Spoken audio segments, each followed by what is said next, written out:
Rangpur metropolitan Haragach থানা police তথ্য প্রযুক্তি ও বুদ্ধিমত্তা প্রয়োগ করে গ্রেপ্তার করেছে এক মোটরসাইকেল চোরকে।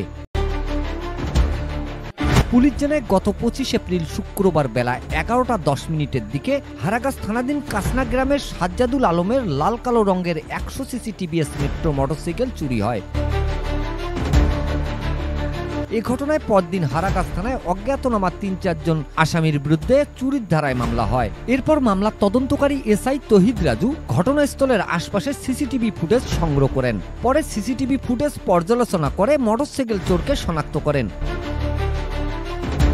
হারাগাছ থানার ওসির দিক নির্দেশনায় মামলার তদন্তকারী এসআই তহিদ রাজু তথ্য প্রযুক্তির সহায়তায় এবং নিজের বুদ্ধিমাত্রা প্রয়োগ করে মোটরসাইকেল চোরের অবস্থান শনাক্ত করেন। এরপর গত মঙ্গলবার দিনগত রাত 2টার দিকে এসআই তহিদ রাজু সহ পুলিশের একটি দল রংপুর মহানগরের খাসবাগ আঙ্গুর মিয়ার ব্রিজ এলাকায় অভিযান চালিয়ে মোটরসাইকেল চোর আশিকুর ইসলামকে আটক করে। আটক আশিকুর ইসলাম গাইবান্ধার সুন্দরগঞ্জের হাতিবান্ধা গ্রামের জয়নাল আবিদিনের ছেলে।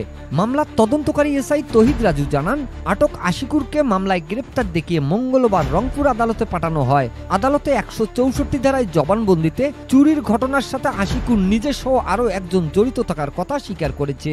চুরি যাওয়া মোটরসাইকেলটি উদ্ধারের চেষ্টা অব্যাহত রয়েছে বলে জানান মামলার তদন্তকারী SI. Mizanur Rahman, DRS news.